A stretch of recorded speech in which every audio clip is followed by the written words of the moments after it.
vamos a entrar a Hechos, que fue donde quedamos la vez pasada. Entonces abramos el libro de Hechos,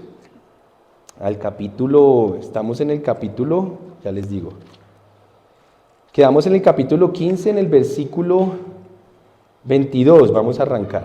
Entonces, Hechos, capítulo 15, versículo 22.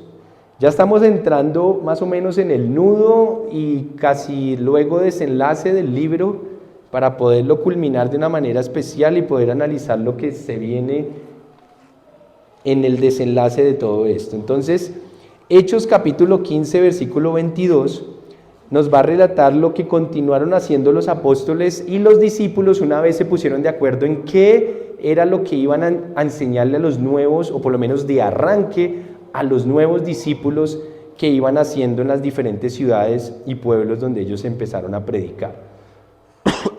Recuerden que ahí hablamos que nosotros, o más bien hubo una gran confrontación, porque en los nuevos creyentes no sabían, o más bien habían personas que trataban de poner cimientos diferentes a los que los apóstoles ya estaban poniendo. ¿Cuál era el cimiento que ponían los apóstoles de la fe que ellos predicaban? ¿Cuál era el cimiento? ¿Cuál era la base? ¿Cuál era la base de la predicación de ellos? ¿Cuál era? Que Yeshua o Jesús, Él era el Mesías y por ende a través de ellos era el que teníamos nosotros la oportunidad de ser reconciliados con Dios, salvados y nuestros pecados perdonados. Básicamente ahí arrancaba la predicación. Posterior a eso que acabo de decir, empezaba una enseñanza y la recordación de cómo vivir para Dios. ¿Cuál era el problema? Y lo hablamos hace 8 días. Lo hablamos y era que algunos decían que el arranque, o más bien el cimiento de la fe, no era el Mesías, sino era la circuncisión, que era hacer una señal en el pene de los hombres, que a través de esa señal, o más bien de ese acto, es que eran salvos. Ese era el problema. Entonces ellos dijeron, no señores, el cimiento de nuestra fe no es ese, así no somos salvos a través de nuestra fe en el Mesías. Luego de que cayeron en cuenta eso, o más bien rectificaron eso, dijeron ¿y cuáles serían las primeras enseñanzas o lo básico que cualquier discípulo debe hacer? Y lo leímos. Era, 1, abstenerse de lo contaminado a los ídolos, que tenía que ver con lo que usted pensaba cuando usted comía. Número 2, abstenerse de la inmoralidad sexual. Número 3, abstenerse de comer carne de animales estrangulados. Y número 4, abstenerse de comer o tomar sangre. Entonces, no es que esto fuera a ser lo único que usted debería vivir o hacer cuando se convierte al Señor, sino que era el comienzo, era lo básico, era lo que íbamos todos a tener que hacer o vivir en un comienzo. Analizamos que todo esto de abstenerse a estas 4 cosas tiene que ver con recuperar nuestro cuerpo. ¿Se acuerdan? Recuperar la manera, o más bien limpiar nuestro cuerpo, porque nuestro cuerpo a la final es ¿qué? Donde el Espíritu de Dios va a venir o quiere o va a estar habitando. Ahora que usted es un creyente fiel al Mesías, no hay otro lugar donde el Espíritu de Dios puede habitar. O habita en su cuerpo o no habita en usted y por ende usted no es su hijo. En donde Él habite, en el templo donde Él habite, allí o esa persona es quien es, una hija o un hijo de Dios. Entonces lo que primero hay que hacer es limpiar la casa, ¿verdad? Y hablamos situaciones de inmoralidad sexual que son, y hablamos ejemplos, hablamos de la comida, y por eso es que uno tiene que aprender también a comer, porque todo tiene que ver con lo que entra a su cuerpo y cómo usted usa su cuerpo. Entonces sí es muy importante que usted y yo, por lo menos de arranque, entendamos esa verdad. Vamos a leer entonces el versículo 22 de Hechos, donde empiezan a contarnos qué ocurrió con esas conclusiones a las que llegaron, para poderlas mandar. En esa época no había WhatsApp, en esa época no había internet, en esa época no había, ¿no habían qué? No habían mails. Entonces Pasa por detrás de ellos. Entonces, ¿qué ocurre? Como no había nada de eso, todo era a través de cartas. Y vamos a ver lo que escribieron entonces los apóstoles a las diferentes ciudades donde había nuevos discípulos. Hechos 15:22 dice así: entonces los apóstoles y los ancianos, acuérdense que ancianos en la Biblia no son necesariamente viejitos, sino personas que tenían autoridad sobre el pueblo de Dios por su buen testimonio, porque tenían una familia estable, tenían una fe madura, porque habían demostrado con el tiempo tener un buen testimonio. Esos eran los ancianos, ¿listo? Y los apóstoles eran los que Yeshua o Jesús había empoderado o dado autoridad, que eran esos 11, y posteriormente el apóstol Pablo, que conoció de antemano al Mesías. Esos eran los apóstoles. Los demás eran los ancianos o las personas de autoridad. Bien, entonces, dice así: entonces los apóstoles y los ancianos, de común acuerdo con toda la iglesia, decidieron escoger a algunos de ellos y enviarlos a Antioquía con Pablo y Bernabé. Escogieron a Judas, llamado Barsabás, y a Silas, que tenía buena reputación entre los hermanos. Con ellos mandaron la siguiente carta. Entonces miren lo que les escribieron a los discípulos en las diferentes ciudades donde iban a llegar ellos nuevamente a recorrerlas. Dijeron, esto era los apóstoles y ancianos, eso es casi ¿de quién estaba en la carta enviándola? De los apóstoles y los ancianos. ¿Hacia quiénes? A nuestros hermanos gentiles. Acuérdese que gentiles eran que no eran judíos de nacionalidad judía, digámoslo así, de descendencia judía o ascendencia judía. Todos los demás eran gentiles, por eso están diciendo a nuestros hermanos gentiles en Antioquía, Siria y Sicilia. Saludos. Pregunta, ¿usted es un hermano gentil? ¿Sí o no? Pues claro, nosotros somos hermanos en la fe, que estábamos no somos judíos, entonces somos hermanos gentiles. Sigamos. Saludos. Y dicen ellos: nos hemos enterado de que algunos de los nuestros, sin nuestra autorización, los han inquietado a ustedes, alarmándolos con lo que les han dicho, que era básicamente lo que ya les estoy diciendo, no poniendo la base del Mesías Yeshua, sino poniendo la base de algunos conceptos que sí están en la Biblia, pero no son la base, no son la piedra angular. Sigamos, versículo 25. Así que de común acuerdo hemos decidido escoger a algunos hombres y enviarlos a ustedes con nuestros queridos dos hermanos Pablo y Bernabé, quienes han arriesgado su vida por el nombre de nuestro Señor Jesucristo. Por tanto, les enviamos a Judas y a Silas para que les confirmen personalmente lo que les escribimos. Nos pareció bien al Espíritu Santo y a nosotros. Qué tremendo que ellos hablen del Espíritu Santo como alguien tan ahí, que alguien que está en ellos, alguien que ellos pueden percibir. Él al Espíritu del Señor ellos. Entonces le dijeron, nos pareció bien al Espíritu Santo y a nosotros no imponerles a ustedes ninguna carga aparte de las siguientes, o los siguientes requisitos: abstenerse de lo sacrificado a los ídolos, que eran las conclusiones que ellos llegaron, de sangre, de la carne de animales estrangulados y de la inmoralidad sexual. Bien harán ustedes si evitan estas cosas. Con nuestros mejores deseos, me imagino que allá habrán firmado. Hay algunas personas que dicen que esto es todo lo que usted debe saber de la Biblia, que hay algunas personas que dicen que hasta aquí, si usted cumple esto, está todo bien. Pero no es cierto. Si usted ve el concepto o el contexto, no tendría sentido que esto fuera lo único que tendríamos que vivir. Entonces ni siquiera los 10 mandamientos tendríamos que ponerle cuidado, por ejemplo. Entonces no se trata de que esto sea lo único que toca vivir o como debamos vivir. Se trata de que el arranque de su fe, ellos deberían saber que no hay muchas cargas, por lo menos, que deban llevar de arranque en su teología. El arranque es que es como cómo purificarse para poder seguir caminando en la fe. Miren lo que dice después, versículo 30. Una vez despedidos, ellos bajaron a Antioquía, donde reunieron a la congregación y entregaron la carta. Los creyentes la leyeron y se alegraron por su mensaje alentador. Judas y Silas, que también eran profetas, Hablaron extensamente para animarlos y fortalecerlos. Después de pasar algún tiempo allí, los hermanos los despidieron en paz para que regresaran a quienes los habían enviado. Pablo y Bernabé permanecieron, ellos sí permanecieron en Antioquía, dice que enseñando, o sea, si lo único que tuvieran que ellos saber eran esas 4 cosas, pues no deberían gastarle tanto tiempo a seguir enseñando. Claramente hay que seguir enseñando. Era un tema de arranque. Dice, ellos sí permanecieron enseñando y anunciando la palabra del Señor en compañía de muchos otros. O sea que la enseñanza de todo el consejo bíblico hay que hacerlo, toma tiempo.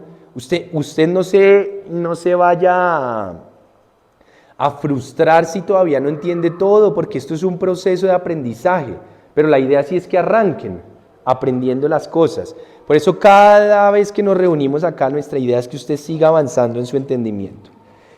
Acá viene un problema y es el versículo 36 que se arma un problema nonón. Miren el problema. Algún tiempo después, Pablo le dijo a Bernabé, acuérdese que Pablo y Bernabé eran como los entrañables coequiperos para ir a predicar. Ellos eran los que andaban juntos en cada pueblo y los que casi que viajaban juntos y iban y predicaban. Los dos sufrieron azote, los dos sufrieron persecución en muchas ciudades y habían compartido muchas cosas. Pero ¿se acuerdan que Juan Marcos, por allá en otro capítulo atrás, que era como aparentemente un primo de Bernabé, en uno de esos viajes, ellos dos se habían llevado con ellos a Juan Marcos, y ustedes se acuerdan que yo les dije, recuerden ese momento que fue cuando Juan Marcos en uno de esos viajes se les bajó del bus y se devolvió a Jerusalén. Bueno, aquí va a resultar el problema saliendo a flote. Dice, algún tiempo después Pablo le dijo a Bernabé, oye Bernabé, volvamos a visitar a los creyentes en todas las ciudades en donde hemos anunciado la palabra del Señor y veamos cómo están. Como quien dice, vamos a hacer un recorrido, cómo van los que hemos visto que han aceptado al Señor y su fe. Pero acá viene el problema. Resulta que Bernabé quería llevar con ellos a Juan Marcos. Pero a Pablo no le pareció prudente llevarlo porque los había abandonado en Panfilia, ¿se acuerdan? Y no había seguido con ellos en el trabajo. Y mire, se produjo entre ellos dos un conflicto tan serio que acabaron por separarse. Los coequiperos se pelearon, porque entonces ahora Juan Marcos, más bien lo estaba invitando Bernabé otra vez y Pablo dijo, no, ese nos dejó tirados. No sabemos o no podemos saber, o lo hablábamos la vez pasada con alguien o algunas personas que leímos esto, no sé usted en qué posición está, usted qué haría, como decía la canción de usted qué haría o en ese programa. No sé si usted tendría o usted tiene la visión de Pablo, decirle, oiga, ya nos dejó una vez, no, dejémoslo quieto, sigamos usted y yo, o si usted tiene la visión de Bernabé como, oiga, ya dejámosela pasar y volvámoslo a llevar. No sé, y me gustaría saber usted, ¿qué hubiera hecho usted? ¿Quiénes habrían hecho lo de Pablo? Levanten la mano. No, tiene que levantar en alguna de las dos. ¿Quién hubiera hecho lo de Bernabé? Tomás, Cami, Bernabé. Pablo, Bernabé. Pablo. ¿Bernabé o Pablo? Bernabé. O sea que Dagoberto se inclina más hacia la decisión de Pablo, está súper respetable, los demás están inclinando más a la decisión de Bernabé. Yo no le puedo decir que hay una verdad, porque no lo sé, solo ¿qué hubiera hecho usted? No lo sé, si usted me pregunta a mí, yo creo que depende, pero es probable, yo creo que puede que según mi momento hubiera hecho lo uno o lo otro, creo que puedo estar en cualquiera de las dos también. No sé, pero lo que sí sé es que se armó un problema grave y ellos dos se agarraron. Ahí no dicen se agarraron, pero dicen se separaron, eso se agarraron. ¿Listo? Y hubo problema, hubo división. Entonces, ¿qué pasó acá? Bernabé se mantuvo en el tema y dice, se llevó a Juan Marcos y se embarcó rumbo a Chipre. O sea que Bernabé no bajó la guardia. Y Pablo menos. O sea que los dos a la final, los dos se mantuvieron ahí y dijeron, no, me mantengo. ¿Quién tiene la razón? No lo sé, pero los dos se mantuvieron. Dice que por el contrario, Pablo escogió a Silas. O sea que Pablo agarró ahora a Silas con él para reemplazar a Bernabé, y Bernabé reemplazó a Pablo por su primo Juan Marcos y agarró rumbo a Chipre. Dice, después de que los hermanos lo encomendaron a la gracia del Señor, Pablo partió y viajó, fue a Siria y Sicilia, consolidando a las iglesias. Quiero mostrarle rápido el final de Pablo. En los últimos tiempos de Pablo de vida, mire lo que habló de Juan Marcos. Ahí se nota que no quería ni verlo, o no sé si no verlo, pero no quería meterlo en su ministerio, porque sintió que era como un tipo muy débil, que lo dejó a mitad de camino. Mire rápidamente conmigo algo que él habló, sin cerrar ahí, pero ya volvemos ahí, algo que él habló de Juan Marcos en dos lugares de la Biblia. La primera está en 2 de Timoteo. El mismo Pablo en sus últimos días habló de él. Mire lo que dice en 2 de Timoteo. Busque la segunda carta de Timoteo que está más adelante.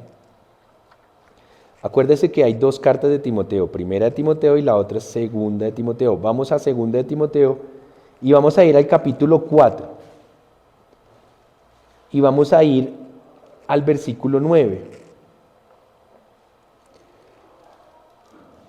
Él está hablando, esta carta se llama Timoteo pues porque precisamente él estaba escribiendo en sus últimos días a Timoteo.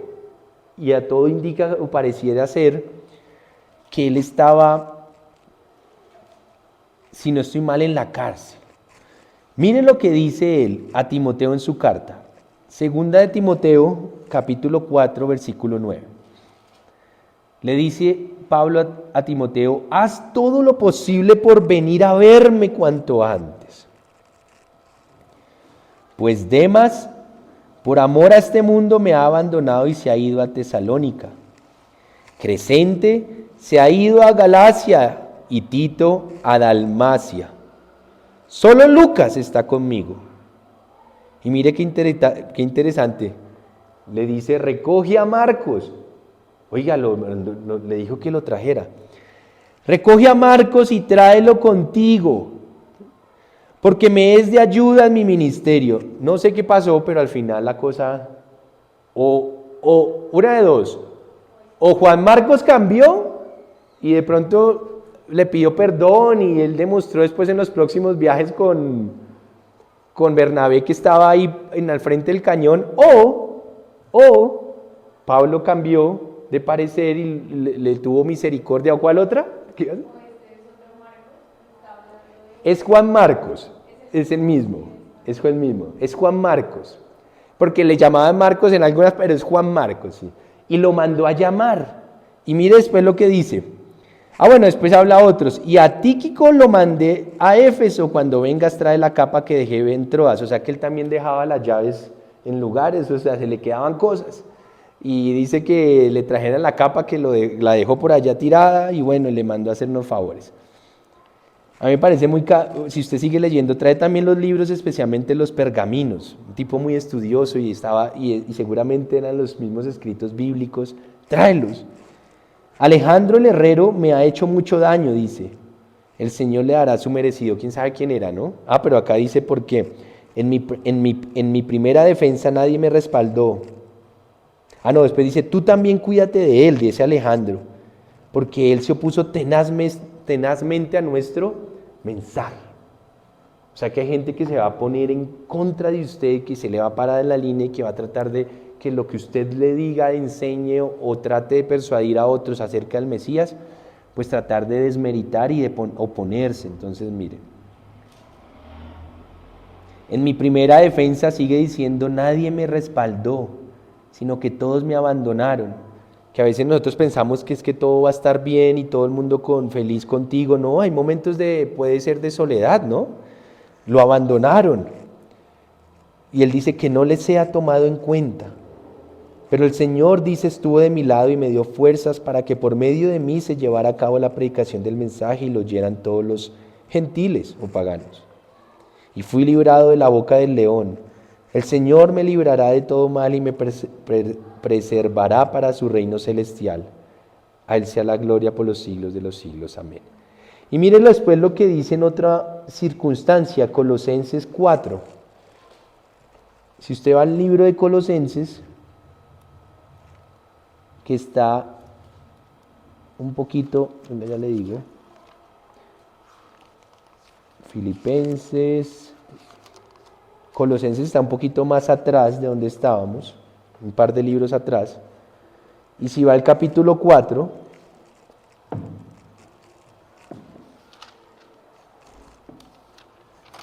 al versículo 10, mire lo que él dice también. Mire lo que él dice. Colosenses 4:10.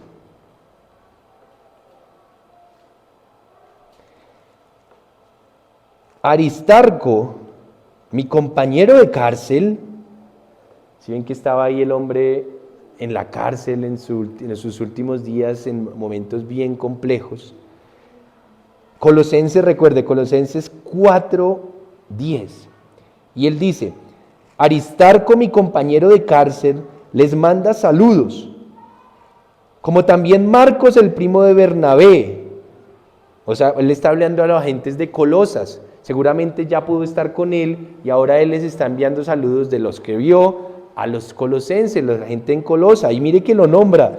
En cuanto a como también Marcos, el primo de Bernabé. O sea, que ellos de alguna manera se reconciliaron al final de sus días.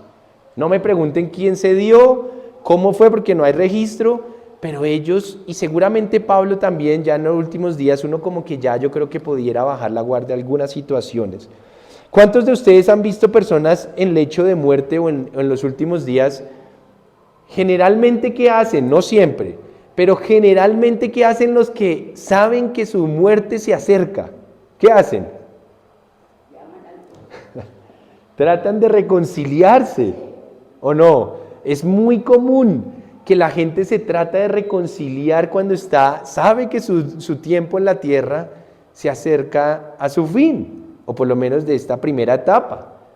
Entonces algunos llaman a su peor enemigo, otros llaman a sus padres o hermanos con los que estuvieron agarrados toda la vida, y de alguna u otra manera llega el día en que se dan cuenta que lo importante es estar bien con ellos, que ya lo demás no sirve de nada. Y muchas veces las peleas que uno escucha o son por ofensas del pasado, o son por dinero y cosas de materiales, o son por enemistades y malentendidos donde alguno no quiso bajar la guardia, ¿verdad? Por orgullo se agarra uno con gente. Incluso hay gente que, no solo familiares, hemos podido llegar algunos a perder de pronto amistades por una pelea, perdonen la expresión, estúpida, tonta. Pero uno al final de los días, cuando ya uno sabe que se acerca el tiempo, uno dice, eso no tiene sentido, mi orgullo, y no estoy diciendo que así fue, pero probablemente algo similar tuvo que haber pasado o en el uno o en el otro, pero las cosas bajaron la tensión y empezaron a mejorar. Y él dice lo siguiente también, en cuanto a Marcos, ustedes ya han recibido instrucciones, si va a visitarlo, recíbanlo bien. O sea que él está diciendo a la gente de Colosas que reciban bien a Marcos. ¿Qué quiere decir eso? Que seguramente en el pasado él había dicho todo mal con Marcos, ¿o no? De pronto él les había dicho, por ese Marco nos agarramos con Bernabé, ese Marco nos hizo pelear, ese man si se aparece por allá, no le abran la puerta. No sé, yo estoy acá inventando. Pero por algún motivo él le hace esa aclaración a los de Colosas, ¿o no? A los colosenses, les dicen, oigan, les manda saludos Marcos, y él agrega, si él va por allá, ustedes ya han recibido mis instrucciones, por favor, recíbanlo bien. O sea que él estaba tapando su probable error. De pronto él habló a los demás que a ese muchacho, o a ese man, o a ese hombre, o a ese viejo, que no sé cómo edad estaba entonces, no le pongan mucha atención. Por eso es que nosotros tenemos que tener cuidado con aquellos que de pronto la embarren un día con nosotros, o nosotros que la embarremos con ellos. Porque hay veces de nuestra piedra, o nuestra rabia, o nuestro enojo, ¿qué hacemos? Le decimos a otro, oiga, prudencia con ese, o no se metan con esa. Y yo no estoy diciendo que no tengamos que tener prudencia con ciertas personas, seguramente, pero de pronto la motivación de él no fue algo pecaminoso, algo grave, fue que el hombre estaba en su proceso, un día se echó para atrás para seguirlos en el proceso de predicación y de pronto le pareció muy fuerte y se sentía con miedo, qué sé yo. Si se dan cuenta, lo de Juan Marcos no fue un tema pecaminoso, fue un tema de decisión, quizás, de que en ese entonces le agarró algo porque no dice qué y se echó para atrás y se devolvió a Jerusalén, a su lugar seguro. De pronto había mucha amenaza de muerte y él se sintió con miedo, qué sé yo.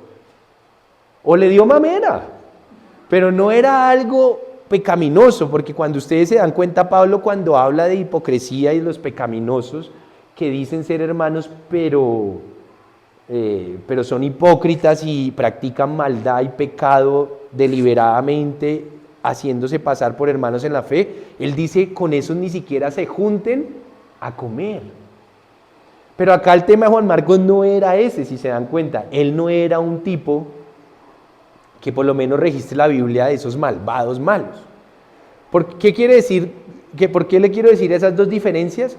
Porque si tenemos dificultades con amistades, incluso con gente de la iglesia, porque andar en iglesia es andar como en familia. ¿Y usted con quién se agarra generalmente?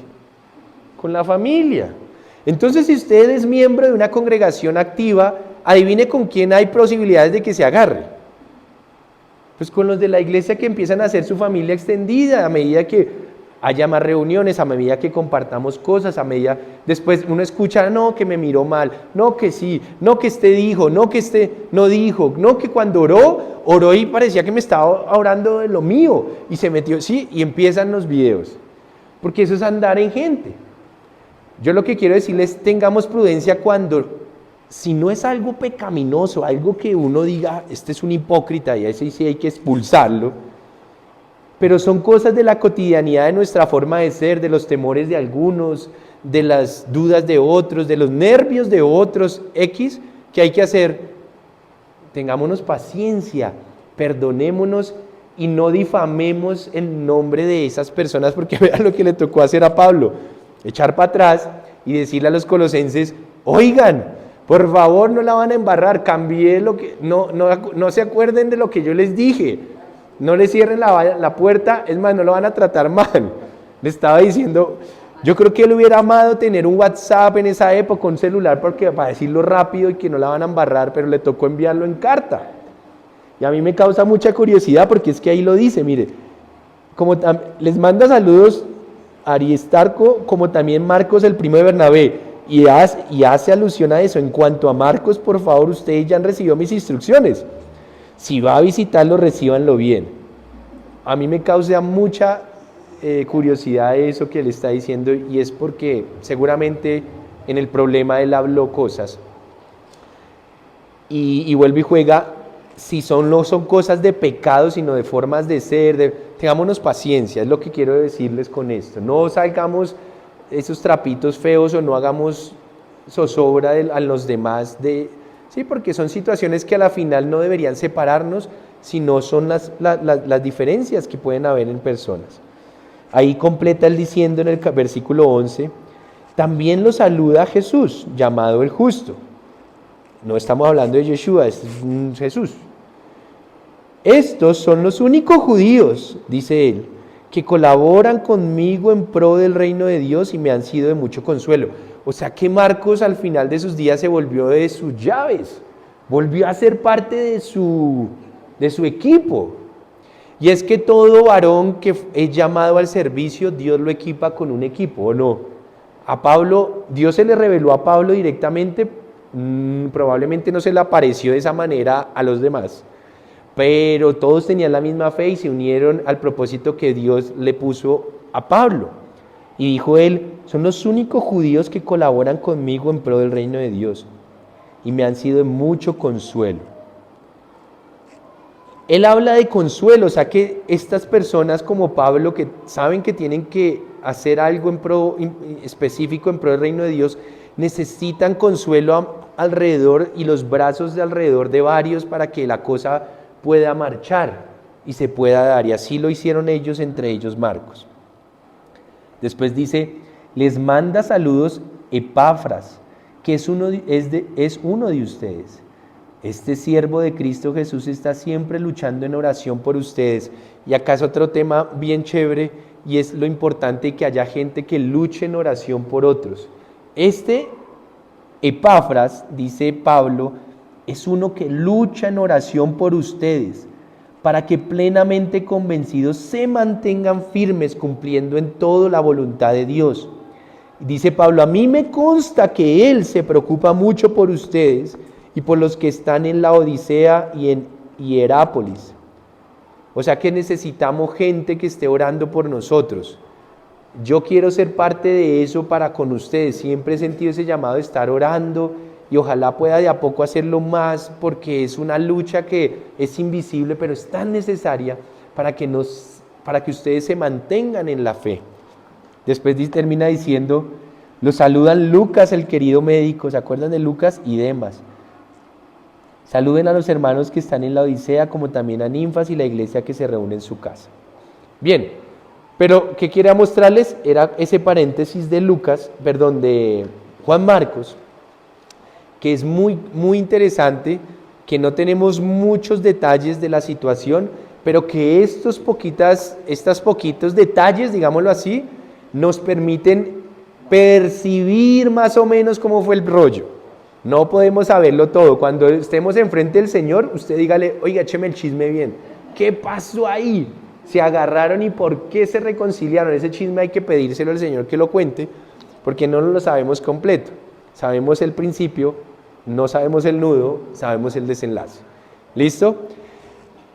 ¿Qué quiero decirle con todo eso, hermanos? Si algunos un día ha perdido una amistad, ha dejado de hablarse con algún familiar, alguna buena amistad, ha dejado de tener relación con algún ex vecino, lo que sea, pero usted sabe que son pendejadas, perdonen el gringo, hay que ir a sanar eso y no espera usted, están en los últimos días de cárcel o del hecho de muerte para decir, oiga, venga, llamo a este personaje, aquel que fue mi amigo, oiga, y yo lo dejé por allá tirado, aquel que una vez nos agarramos y qué pendejada, venga, yo lo busco y lo invito a una cena.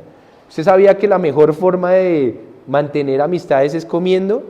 ¿No ha visto que el Señor se la pasaba de cena en cena, que yo quiero ir a tu casa y comida, no quiero decir que sean gulones y glotones, la gula y todo eso, no, sino que quiere decir es que no hay nada mejor para honrar a alguien que invitarlo a comer.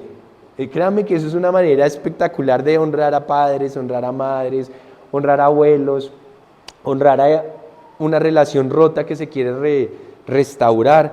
Miren que yo me acuerdo, hablando de eso, que cuando yo aprendí de Dios a mis 18 años, yo me acordé que le hice daño a una peladita, cuando yo era más joven, le hice daño a la peladita mucho. Entonces yo a los 19 que volví a Colombia dije, me voy a proponer buscar a esta chica, pero ya no era para ni echarle el cuento, nada. Era literalmente, yo lo único que quería era pedirle perdón. Entonces, ¿sabe qué le dije? Oiga, la invito a comer perro, porque yo sabía que le gustaba el perro. Entonces le dije, oiga, ¿qué es su vida? Y ella, no, bien, hace rato no hablamos. Yo le dije, la invito a comer perro caliente en tal lado. Y me dijo, listo. Entonces fuimos. Y fuimos a tal lado y había ya pasado como 2 años de que yo sabía que le había hecho daño. Y fuimos y comimos perro y qué más. Y yo creo que ella lo que menos se imaginó era lo que yo le iba a decir. Y hablando, y esto es de la vida real, no estoy echando cuento. Y hablando, en medio del perro le dije, oiga, yo estoy aquí porque quiero pedirle perdón. La nena como, pues ya había pasado como 2 años, como que ella ya no estaba, sí, con el video en su mente, pero aún así yo dije, quiero pedirle perdón, porque yo sé que no me porté bien y yo sé que lo que hice hace 2 años, y perdóneme, eso es todo, le dije. Y ya, pues bueno, y siguió comiendo, pues no sé si eso caló o no caló, pero para mí fue libertad, ¿sí? Fue saber y listo, y se terminó. No volví a salir con ella, no volví a invitar, pero el perrito caliente ahí sirvió para la... No tenía mucho dinero en ese entonces, la verdad estaba pelado, medio me alcanzaba para un perro caliente. Entonces, lo que quiero decirle es que si usted sabe que hay veces ni siquiera tenemos la relación totalmente rota con alguien. Puede que no la tengamos, pero está de un hilo. ¿No les ha pasado? Que usted sabe que hay una relación que no está rota, pero está, ¿cómo se llama eso? Está deteriorada, está congelada, está agónica, agonizando. No hay nada mejor que decir, lo invito a comer. Y así si usted tiene mucha plata, pues un buen banquete. Si no tiene tanta, un perro caliente. Pero invite a comer un pan con chocolate, un quesito, pero de algo, lo que sea. Lo importante es la acción. Y eso de estar yendo a casa, si últimamente queremos con Kate también, y lo estamos haciendo, ir a visitar a la gente y uno está ahí, el hecho de estar ahí recompone, reajusta, genera algo muy especial. Sigamos, entonces volvamos a Hechos, y ya nos dimos cuenta del problema que hubo. Hechos capítulo 15, ya vamos a empezar Hechos capítulo 16, lo vamos a arrancar. Entonces ahí quería hacer yo ese paréntesis para que usted supiera que ahí hubo un rollo, que ahí se armó un problema. Si se da cuenta que entre los apóstoles y entre los maduros, entre comillas, de la fe, también hay problemas. Y ahí lo hubo. Entonces no quiera decir que todo lo que hagamos aquí va a ser siempre perfecto. No, cuando haya alguna diferencia tenemos que acordarnos de estos temas y decir, pucha, yo no puedo dejar que esto nos vaya a dividir, no puedo dejar, porque ahí es cuando Satanás, ¿se acuerda lo que dice Satanás? Que cuando uno se pelea con alguien, la Biblia dice, reconcíliese en cuándo. Es que hasta un espacio de tiempo, ¿cuándo? No dejen que se ponga el sol, dice. O sea que casi nos está diciendo Dios, hermano, reconcíliese, vea, rápido. ¿Por qué? Y ahí también nos dice el por qué. Porque si no se reconcilia rápido, ¿qué pasa? Ahí es cuando el enemigo, ¿qué empieza a hacer? Y ahí es cuando el corazón empieza, y ahí es cuando se atesora algo, y ahí es cuando hay un raye, y después ese raye se vuelve un rencor, y el rencor divide, rompe, y termina la relación rompiéndose. Entonces, ¿qué hay que hacer? Reconciliarse rápido, es constante, porque igual ofensas van a haber y van a venir, incluso en personas como tan maduras que ellos dos representaban. Hechos 16.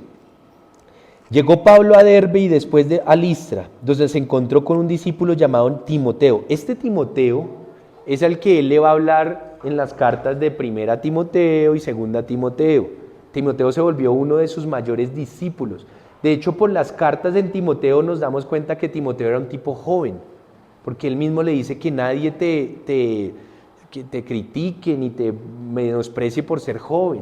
O sea que él no sabemos qué edad tenía, pero era un tipo joven. Pero era un tipo que entregado a Dios, y Pablo lo vio así, lo usó como uno de sus más cercanos. Dice se encontró con un discípulo llamado Timoteo, hijo de una mujer judía creyente, pero de padre griego. Los hermanos en Listra y en Iconio hablaban bien de Timoteo, o sea que Timoteo que tenía un buen testimonio. La gente alrededor de Timoteo decían, sí, ese Timoteo, joven y todo, pero el chino juicioso, así como Tomás, juicioso, trabajador, chévere, estudioso, juicioso era Timoteo. Y entonces mire lo que decían. Así que Pablo decidió llevárselo. Oiga, lo agarró como discípulo ya cercano.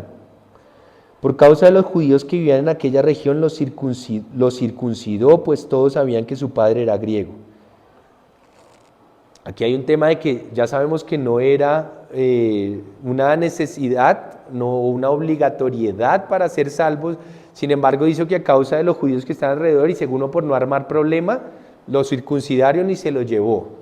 Acuérdese que usted circuncidado necesita la fe en el Mesías o no circuncidado también. Pero él no le vio, yo creo que él para no armar alboroto, simplemente lo circuncidó y se lo llevó, punto, sabiendo que eso no era un tema específico, pero seguramente para evitar videos ahí con ellos. Sigamos, versículo 4. Al pasar por las ciudades entregaban los acuerdos tomados por los apóstoles, que fue lo que ya leímos, y los ancianos en Jerusalén, para que los pusieran en práctica, y así las iglesias se fortalecían en la fe y crecían en número día tras día. Atravesando la región de Frigia y Galacia, ya que el Espíritu Santo les había impedido que predicaran la palabra en la provincia de Asia. Cuando llegaron cerca de Misia, intentaron pasar por Bitinia, pero el Espíritu de Jesús no se los permitió. Esto es algo muy particular, pero ellos iban recorriendo pueblo a pueblo y de repente el Espíritu Santo les hacía saber que en algunos lugares no se metieran. No me pregunte cómo, porque a veces pareciera que todos tendríamos que predicar todo en todo lado, pero resulta que a ellos les decían el Espíritu Santo en ciertos lugares, allá no vayan. Tremendo, ¿no? Así de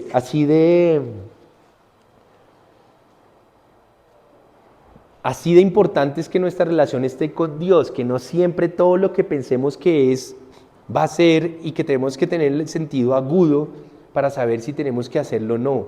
Y miren lo que dice. Intentaron pasar por Bitinia, pero el Espíritu de Jesús no se los permitió. Entonces pasando de largo por Misia, bajaron a Troas. Durante la noche Pablo tuvo una visión en que un hombre de Macedonia, esta visión era como un tipo de sueño, y miren lo que les dijo. Vio a alguien en Macedonia puesto en pie que le rogaba, pasa a Macedonia y ayúdanos, le decía en el sueño el macedonio. Después de que Pablo tuvo la visión, enseguida nos preparamos para partir hacia Macedonia, convencidos de que Dios nos había llamado a anunciar el evangelio a los macedonios. O sea que Dios sigue hablando y esté muy atento, se lo repito, esté muy atento también a los sueños que Dios le ponga de aquí en adelante. Porque Dios va a empezar a hablar y puede hablar a través de los sueños, de personas, de la palabra. Pero esté atento porque yo sé que Dios va a estar pendiente de cada situación en nosotros. Zarpando de Troas, navegamos directamente a Samotracía y al día siguiente a Neápolis. De allí fuimos a Filipos, que es una colonia romana y una ciudad principal de este distrito de Macedonia. En esa ciudad nos quedamos varios días, cuentan. El Shabbat o sábado, que era el día de reposo, como un día como hoy, salimos a las afueras de la ciudad y fuimos por la orilla del río donde esperábamos encontrar un lugar de oración. Nos sentamos y nos pusimos a conversar con las mujeres que se habían reunido. Una de ellas, que se llamaba Lidia, adoraba a Dios. Era de la ciudad de Tiatira y vendía telas de púrpura. Mientras escuchaba, el Señor le abrió el corazón para que respondiera al mensaje de Pablo. Cuando fue bautizada con su familia, nos hizo la siguiente invitación: si ustedes me consideran creyente en el Señor, vengan a hospedarse en mi casa. Y nos persuadió. Entonces, qué interesante que una mujer que creía en Dios, entendió el mensaje del Mesías que anunciaba Pablo, fue bautizada y creyó. De los pocos que estamos aquí, ¿quién nunca se ha bautizado en aguas entendiendo quién es el Mesías? Levante la mano, o ya todos. ¿Todos? ¿Usted ya se bautizó en aguas alguna vez? No digo el de bebé, el chiquito que no lo llevaban. ¿Nunca? ¿Tú?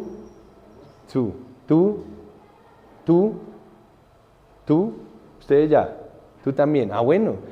Tomás no. Yo no sé de acá. Venga, a ver, Milena. Sí, yo creo que ellos varios sí. ¿Qué quiere decir esto? Yo después voy a explicar nuevamente, de pronto no con tan largo pero el bautismo era una representación como pública de la inmersión que nosotros hacemos en el Espíritu, o sea, más bien en la fe en el Mesías.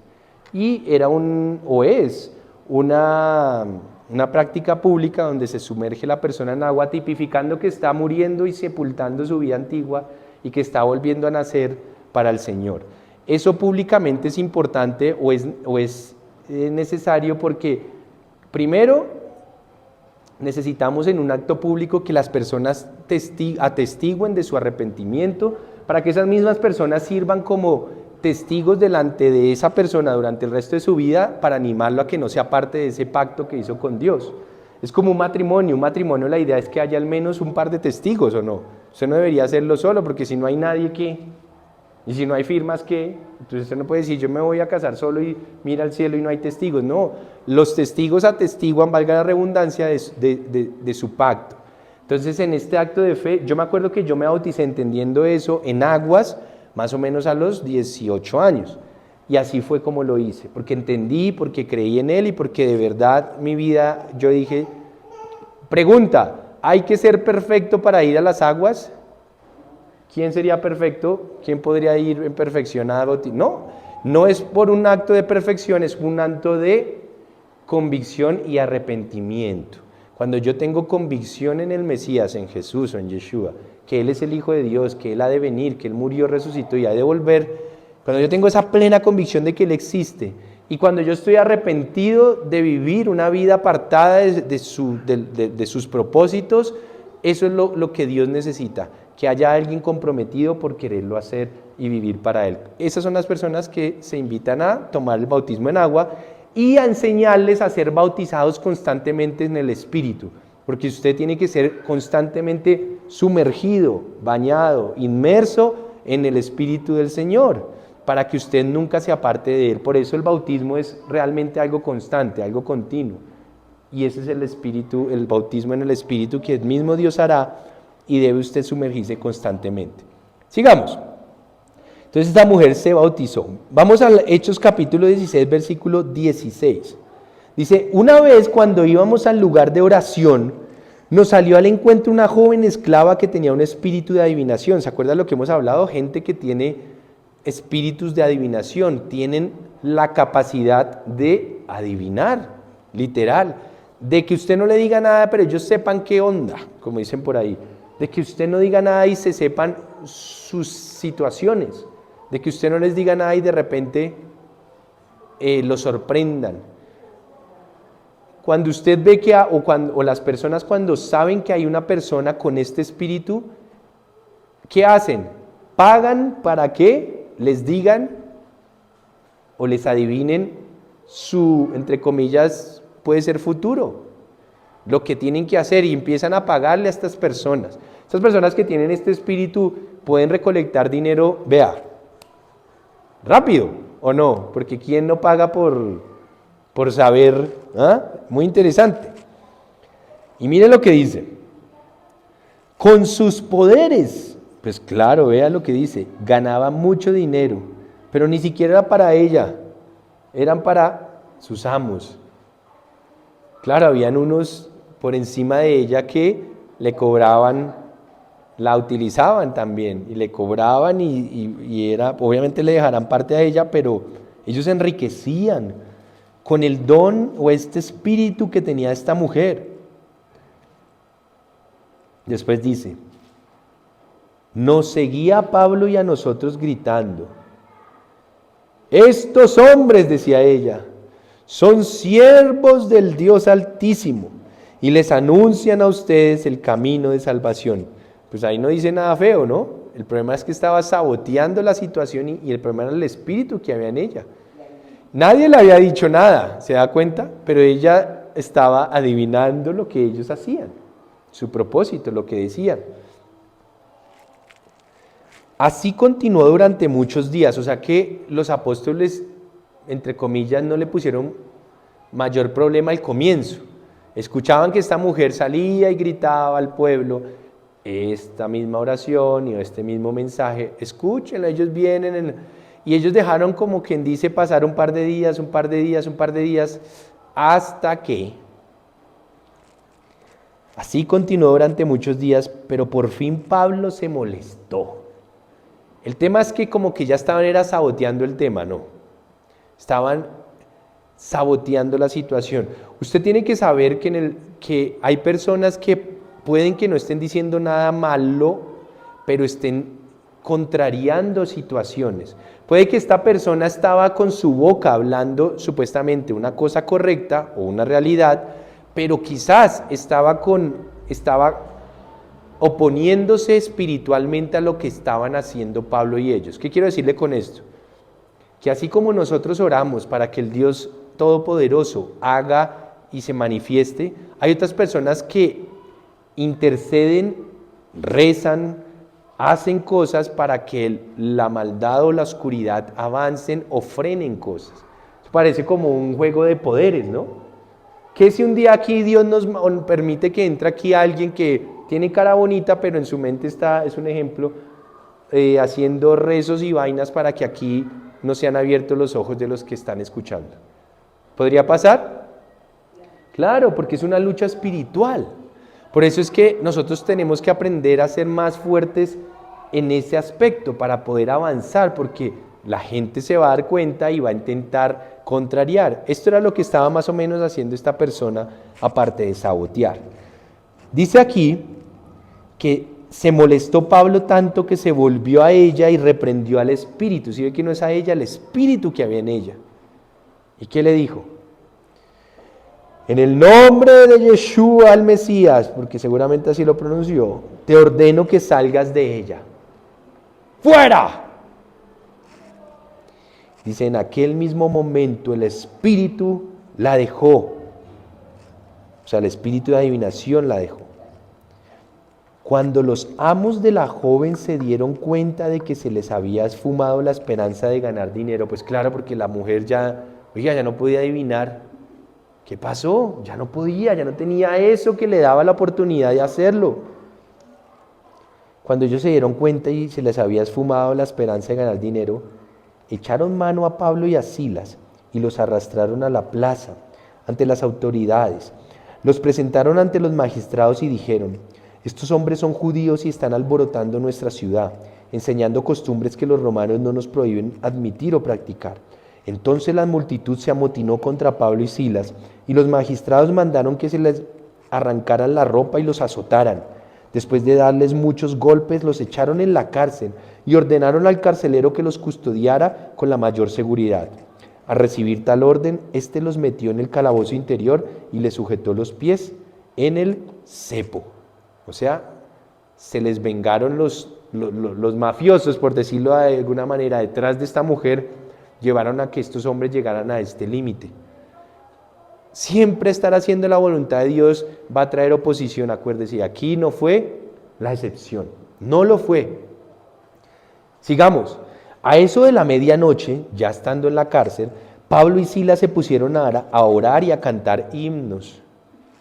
Nada de estrés, nada, acuérdese que una persona que que entiende quién es Dios, cualquier situación no lo va a sacar de, ¿cómo se llama eso?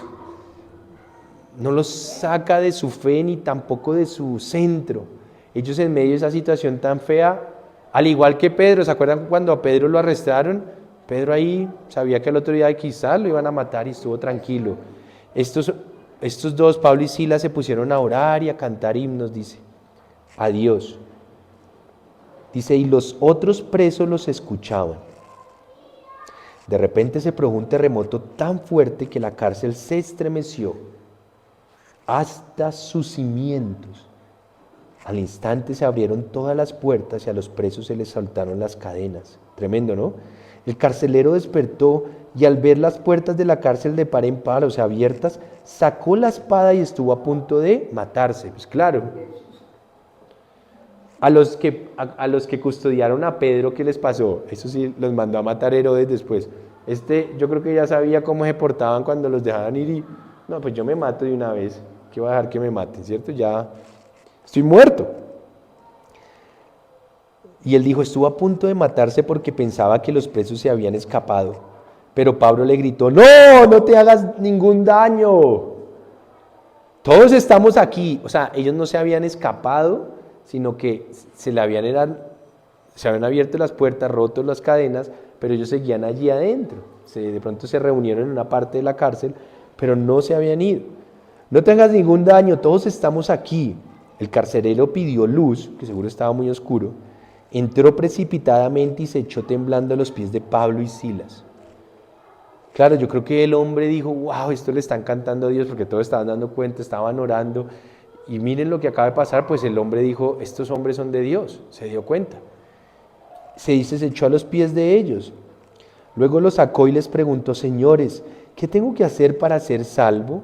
¿Qué le hubiera respondido una persona que eran los defensores de la circuncisión a esa pregunta? ¿Qué le hubieran dicho? ¿Qué le hubieran dicho? No, pues carcelero, tiene un cuchillo por ahí, venga, lo circuncidamos.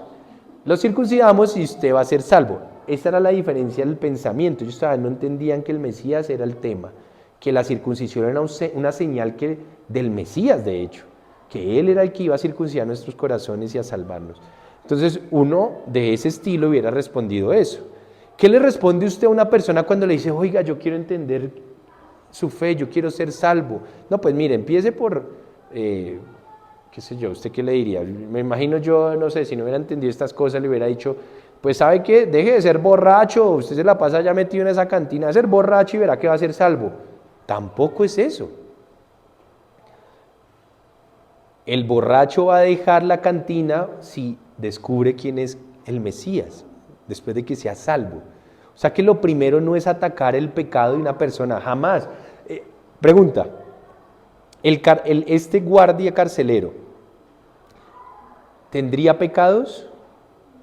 Pues claro, quién sabe si era, no sé, infiel, quién sabe si era ladrón, quién sabe si era borracho.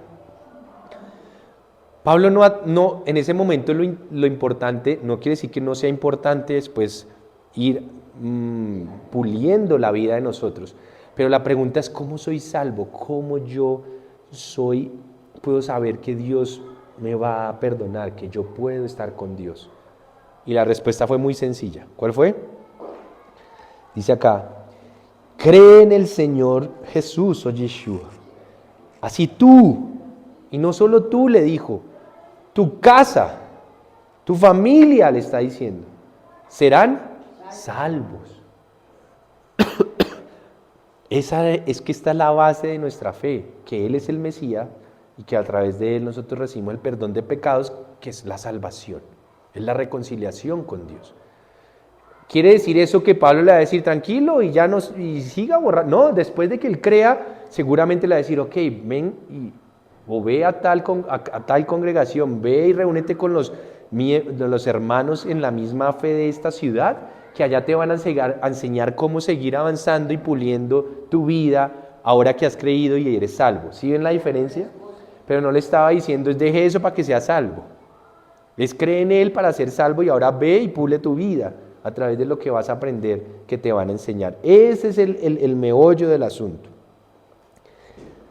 Cree en el Señor Jesús, así tú y tu familia serán salvos, le contestaron. Luego le expusieron la palabra de Dios a él, ¿sí ve? Y a todos los demás que estaban en su casa. A esas horas parece ser que él vivía, él tenía como su vivienda dentro de la cárcel, para que me entienda. Todo indica eso, porque miren lo que dice. Los que estaban en su casa, a esas horas de la noche el carcelero se los llevó y les lavó las heridas. Enseguida fueron bautizados él y toda su familia. Ellos también fueron bautizados en aguas. Se comprometieron con el Mesías de una. ¿Y qué pasó? El carcelero los llevó a su casa, les sirvió comida, seguramente era ahí nomás cerca o ahí medio metido, y se alegró mucho. Bueno, acuérdese de la comida, ¿sí ve? Se los llevó a su casa y les sirvió comida, ¿sí ve? ¿Y qué más dice? Y se alegró mucho junto con toda su familia por haber creído en Dios. Al amanecer, los magistrados, que fueron los que les enviaron y los habían encarcelado y les dieron la orden de tenerlos ahí, los magistrados mandaron a unos guardias al carcelero con esta orden: suelta a estos hombres. O sea que por algún motivo los magistrados dijeron: suéltenos. El carcelero entonces le informó a Pablo: los magistrados han ordenado que los suelte, así que pueden irse, vayan en paz. Pero Pablo respondió a los guardias: no, ¿cómo? Preguntó. A nosotros, que somos ciudadanos romanos, que nos han azotado públicamente y sin proceso alguno, nos han echado en la cárcel. ¿Ahora quieren expulsarnos a escondidas? Nada de eso. que vengan ellos personalmente y nos escolten hasta la salida. Aquí había un problema legal porque ellos no los podían, no los podían haber metido a la cárcel sin un proceso legal, y mucho más si ellos eran ciudadanos romanos. Como se saltaron toda la legalidad, Pablo dijo, no, pues que vengan ellos y nos saquen. Bien tremendo también, él tenía su carácter, ¿no? Otro hubiera dicho, no, pues ya camine que ya nos soltaron, pero no, él tenía su carácter y dijo, no, que me vengan a sacar, a escoltar. Dice, los guardias comunicaron la respuesta a los magistrados. Estos se asustaron cuando oyeron que Pablo y Silas eran ciudadanos romanos, porque era un tema legal que habían pasado por alto. Habían hecho una metida a la cárcel ilegal, mejor dicho. Así que fueron a presentarles sus disculpas. Vea que los magistrados sí fueron y les presentaban sus disculpas. Los escoltaron desde la cárcel, pidiéndoles que se fueran de la ciudad.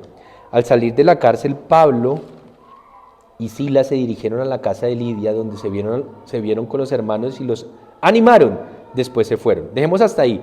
Pero qué interesante todo lo que empieza a pasar. Ya la próxima semana retomamos el capítulo 17 y ahí vamos a empezar la próxima semana. Pero miren qué interesante todo lo que pasa. Mira, para que usted se lleve hoy esto, primero, dése cuenta de cómo Pablo se peleó con un muy buen coequipero en la fe, llamado Bernabé, por un tema que era más de visión y no de pecado, que fue lo que hizo Juan Marcos. Entonces, lo primero que se lleve es,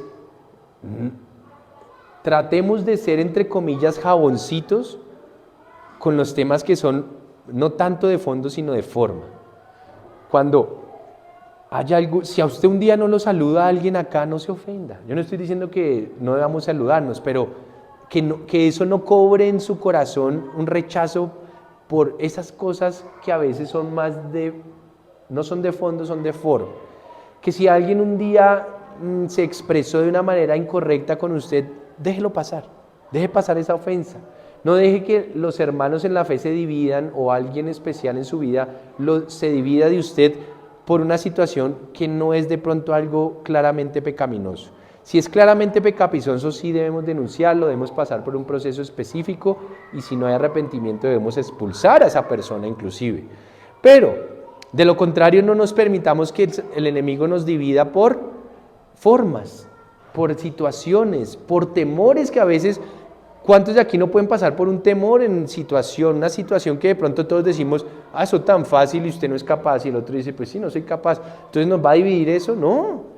Y Juan Marcos quizás fue débil en su momento, le dio miedo, temor, angustia, pereza, no sé, pero simplemente se echó para atrás en uno de esos viajes, no siguió con ellos, pero que eso no le permita a usted ni perder una amistad a nivel familiar o un familiar, valga la redundancia, o una persona del trabajo, o una persona de la iglesia, o un conocido, o un buen vecino. Hay gente que hubo épocas que gozó de buenas relaciones con vecinos y ahora ni siquiera se pueden ver, porque un día de pronto le subió mucho el volumen y el otro estaba todo bravo y y desde ahí se agarraron. ¿Me explico?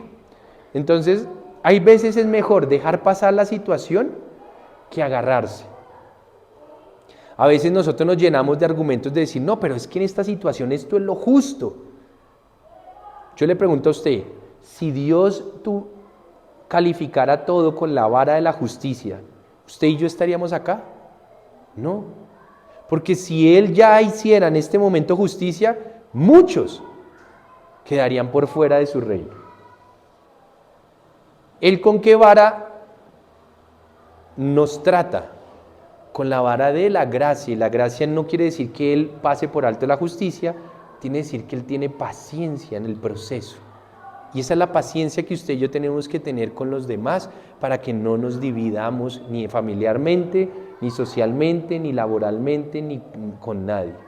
Vuelvo y repito, el día que sea una persona que sí está demostrando ser hipócrita, mentirosa, hija del diablo, como le decía Jesús, les dijo hijos del diablo, hacedores de maldad, hipócritas, eso sí, nos toca es mantenernos unidos para que nadie se nos vaya a infiltrar con ese tipo de espíritu. Y lo otro es, llévese con esto, hay espíritus en otras personas, pero no tenga temor, siempre Dios va a sacarlo a la luz y nos ha dado la potestad para ir y enfrentar. Y cuando nos metamos en problemas por hacer su voluntad, tranquilo que Dios va a hacer temblar la tierra si es necesario para que usted siga su llamado y haciendo lo que tiene que hacer hasta el día que Él ya diga, como le dijo a Pablo un día, ya llegó tu hora, y Él ya lo sabía.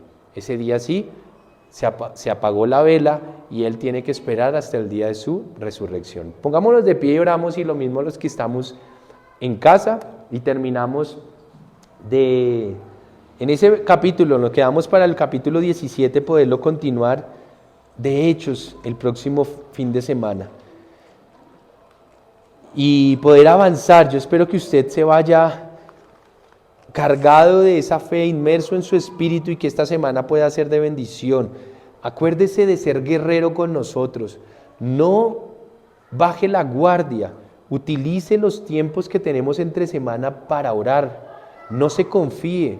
No diga, yo ya lo sé. No diga, no es tan importante. No diga, yo no necesito tanto eso. No es tan vital, porque así la Biblia dice que el orgullo es el primer paso para la caída de cualquiera. Y el orgullo es pensar que no es tan necesario lo que hacemos a nivel espiritual. Y sí es muy necesario, porque eso es lo que lo va a sostener en el día malo, en el día que haya tentación, en el día que haya momentos difíciles. Entonces aproveche los espacios de los lunes para orar, de los martes de madrugada para orar, de los miércoles que hay una enseñanza especial a través de un libro que leemos.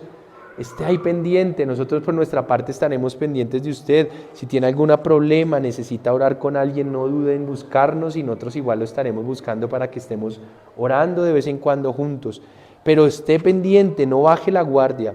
A nivel económico también no nos olvide. Acuérdese que hay una responsabilidad bíblica en todo este proceso. Ayúdenos. Aparte, dice la palabra de Dios, que aparten una parte de todo lo que Dios los da para poder darlo. En esa época se lo daban a los apóstoles, a los discípulos con autoridad, para que ellos distribuyeran las necesidades que existen a nivel congregacional. Sáquelo, no le dé temor, hágalo, es parte de la fe, y nosotros trataremos de dar nuestra mejor forma y la mejor administración a cada cosa que usted con fe le entrega a Dios a través de nosotros. Entonces no nos abandone, no lo olvide, porque es parte del consejo bíblico separar una parte de lo que Dios nos ha dado, y por eso es que diezmos y ofrendas son dadas para que siga avanzando el reino de Dios. No lo olvide. Vamos a orar. Padre, gracias por lo que pudimos leer hoy. Gracias porque pudimos hablar, pudimos analizar juntos, pudimos ver lo que pasó con Juan Marcos, cómo hubo una pelea fuerte. También vimos todo lo que espiritualmente sigue pasando y la batalla que hay a medida que vamos avanzando en la fe y vamos visitando y entrando en nuevos lugares, nuevas familias.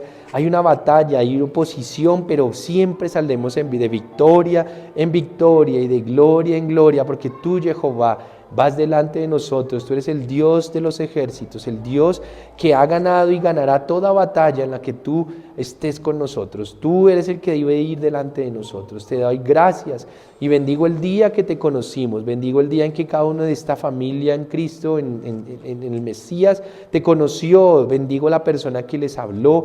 Bendigo el tiempo en que ocurrió, porque un día alguien no tuvo temor y les habló, los invitó, los llevó, y que asimismo nosotros no nos quedemos quietos en nuestro entendimiento, sino que también vayamos, invitemos, hablemos y entendamos que la salvación viene de la creencia en ti y no de una situación o acto específico diferente, como en ese momento se decía y trataban de persuadir de una manera incorrecta.